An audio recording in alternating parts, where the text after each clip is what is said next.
지금 기준으로 전국 59개 법원, 59개 법원은 민형사재판부가 동격입니다. 59개 법원에서는 342개의 경매계가 운영이 되고 있습니다. 만약에 혹시 선생님께서 지금 현 시점에서 우리나라 경매 시장이 열기를 온몸으로 느끼고자 한다면 인서울이 아닌 수도권 법원을 방문하시는 게 좋습니다. 우리나라에서 가장 경매 물건이 많은 데는 인천지방법원입니다. 그 다음에 수원과 의정부, 이 세 곳이 법원에서 아마 열기를 느낄 수 있습니다. 혹시 거주지가 경기 북부라면 의정부나 고양지와, 경기 남부라면 수원이나 성남, 서부 권역이면 인천 법원을 편하신 날 방문하시면 경매 열기를 온몸으로 느낄 수 있고, 서울은 썰렁합니다. 그런데 아이러니하게 부동산 시장의 모든 가격의 진앙지는 서울인데, 근데 적어도 경매 시장에 있어서는 서울은 변방인 것 같아요. 전국 59개 경매법원은 시작하는 시간은 크게 두 종류로 나뉩니다. 오전 10시에 시작하는 법원과 10시 30분.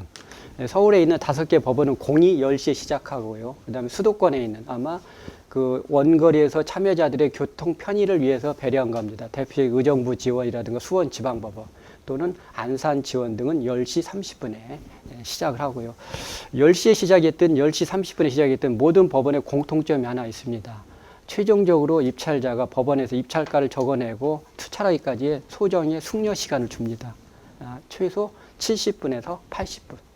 이렇게 숙려 시간을 주는 이유는, 저는 입찰표에는 적게는 수천만 원에서 많게는 수백억대 금액을 적게 돼 있습니다. 그래서 이 금액 한 번 작성한 입찰표는 정정이나 수정을 할 수가 없거든요. 입찰 가액 등은. 그래서 아마 이런 거에 대해서는 아마 진중하라는 법원의 작은 배려이지 않나, 이렇게 생각을 합니다. 우리 여기 협회가 있는 데는 서울중앙지법이 관할인데요. 서울중앙지법은 이처럼 오전 10시에 시작해서 투찰 마감은 11시 10분이 됩니다.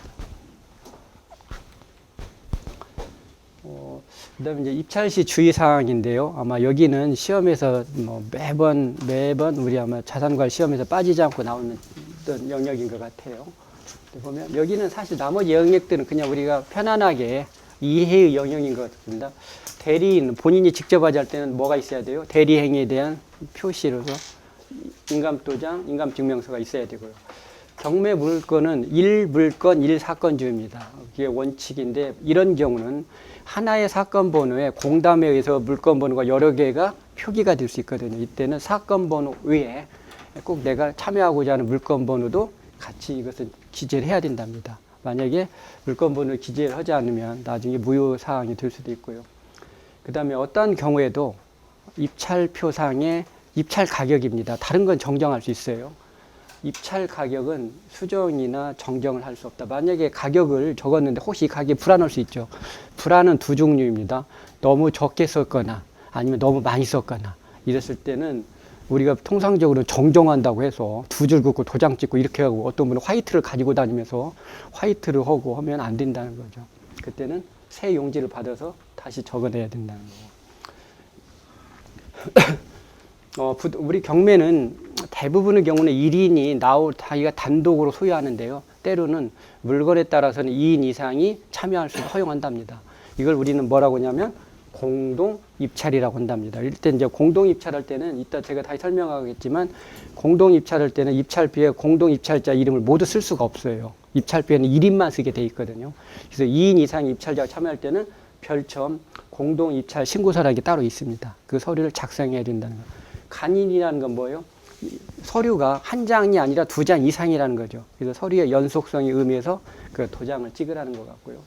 그 다음에 아마 이 제도는, 공유자 우선 매수라는 제도는 우리나라의 고유한 경매 제도 중에 하나랍니다. 민사집행법 140조에 있는 내용인데요.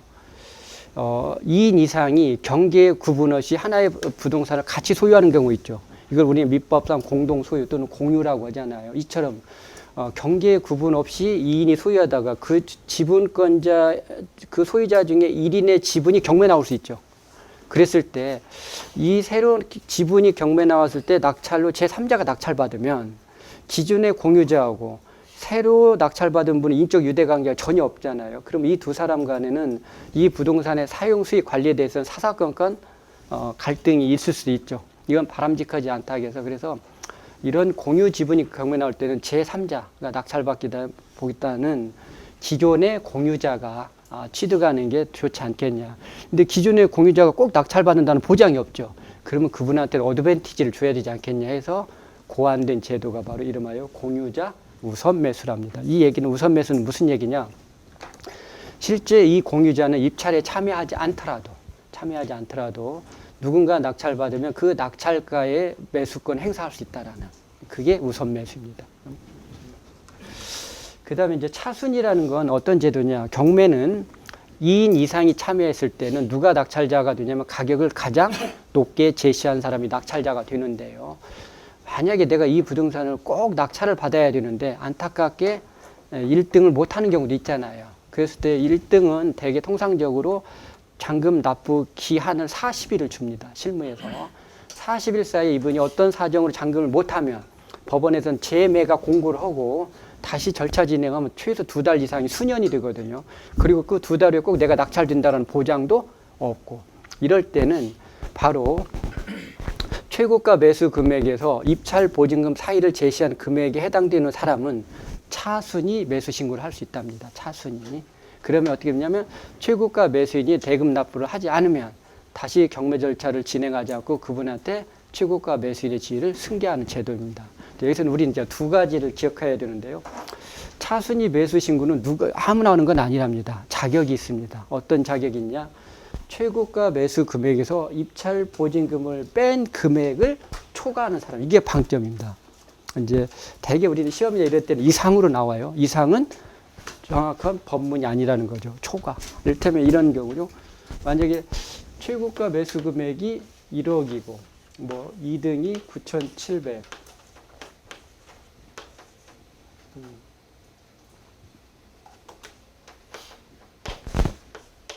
이런 순으로 됐는데 최저 매각 가격은 만약에 8천만 원이었다. 그러면 이 물건의 입찰 보증금은 800만 원이죠. 그죠? 그래서 1등에서 차순위 매수 신고 누가 하냐? 최고가 매수 금액에서 입찰 보증금 800만 원을 뺀 금액을 초과한 사람이에요. 그러면 이 사람들은 누구냐면은 9,200만 이상을 한 사람, 이상에서 이렇게 된 사람이죠. 아니, 이상이 아니라 초과. 저도 잠깐 실수했는데 초과. 그러면 여기는 누가 할 수 있냐면 이 사람과 이 사람이 할 수 있다는 거지. 이제 우리는 차순위 신고를 2등으로 알고 있으면 이 사람은 못하는 거냐? 아니라는 거예요. 여기서 차순위는 범위를 이야기하는 거지 등수를 이야기하는 게 아니다. 그래서 차순위 신고를 9,700도 하고 9,500도 할 수 있습니다. 만약에 9,500이 않고 가면 9,700이 아니면 실제는 3등이지만 9,500이 할 수 있다는 거예요. 근데 만약에 9,500도 안 했다. 그럼 이 사람은 하냐? 못해요. 왜 그냥 이 사람은 구간을 벗어났기 때문에. 그런데 만약에 9,700과 9,500이 똑같이 차순위했다. 그럴 때는 가격 가장 높게 쓴 이 사람한테 우선권을 준답니다. 동시에 할 수 있잖아요. 이때는 이분이 되는 거고. 그리고 만약에 1억을 낙찰받은 분이 잔금 납부를 포기했을 때 이 9,700한테 차순위 매수 지위가 승계되잖아요. 그러면 이 차순위 지위를 승계받은 9,700만 원에 낙찰받은 사람은 실제 잔금을 얼마나 내냐? 1억을 내는 게 아니라 6억만 내면 된답니다. 자기 신고 금액. 그러면 실제 1등원 사람보다 300만 원을 이분한테는 혜택을 보는 거고 이 사람이 혜택을 보는 만큼은 채권자 영역에서는 그만큼 손해가 있고 채무자는 그러진 않답니다. 그렇게 하면 안 되게 되는데 왜 그러냐면 실제 이분이 9,700을 낸 건 분명히 이분보다 300을 적게 냈지만 이분이 잔금을 내지 않으면서 입찰 보증금 800만 원이 몰치되어 있거든요. 이 몰치된 금액이 배당 재단에 합산이 돼요. 그러면 차순위한 사람 실제 이분이 주머니에서 지출한 비용은 금액은 9,700원이지만 앞전 사람의 몰치된 금액 합산해서 전체 되는 것은 1억 500이 되잖아요. 그래서 다른 이해관계인들의 이익을 해야지 않는답니다. 이걸 보면 차순위 신고 제도가 쏠깃한데 하지 마세요. 제가 지금까지 경매 시장 20년 하면서 차순위 매수 신고 딱 한 번 봤습니다. 해가지고 차순위 한 게 한 번이 아니라 차순위 해가지고 지위가 승계된 거야. 잘 보세요. 1억에 낙찰받았는데 이분이 차순위 신고예요. 이분이 40일에 잔금 포기할까요? 절대 그러지 않습니다. 빚내서라도 됩니다. 왜 그러냐면 혹시 이럴 수는 있어요. 차순위 신고도 않고 남도 다 집에 가버리면 우리는 사람이라 가끔 이런 생각을 해요. 어떤 생각이요? 망상을 하죠. 내가 이 부동산을 오도방정 떨진 않았을까. 그죠? 그런데 막 2등, 3등 한 사람이 이 부동산에 욕심을 내요. 그럼 우리는 그런 망상이 들어올 겨를이 없다니까. 그래서 실무에서는 솔직히, 근데 이제 이런 경우는 저는 권합니다. 집안에 관련된. 그래서 정말 어쩔 수 없이 지금 현재 경제적 고단함으로 경매로 넘어갔지만 이 물건을 제3자한테 넘길 수 없는 경우가 있죠. 그런 경우에는 꼭 취득에 안타깝게 1등을 못 할 수 있잖아요. 그럼 그때는 마지막 지푸라기라도 잡는 심정으로 혹시 1등 하신 분이 그럴 리가 희박하지만 혹시 40일 내에 잔금을 못 냈을 때 그때 지위를 승계받고 할 때는 저는 그런 경우는 저는 공감을 하지만 그렇지 않고 투자 목적으로서의 차순위 신고는 일단 권하지 않습니다. 일단은 심성이 나빠집니다.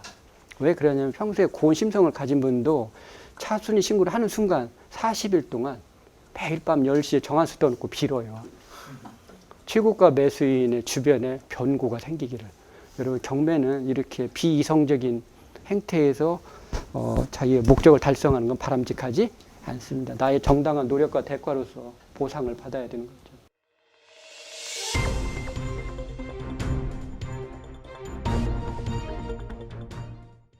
상담 문의 1544-5584, 1544-5584.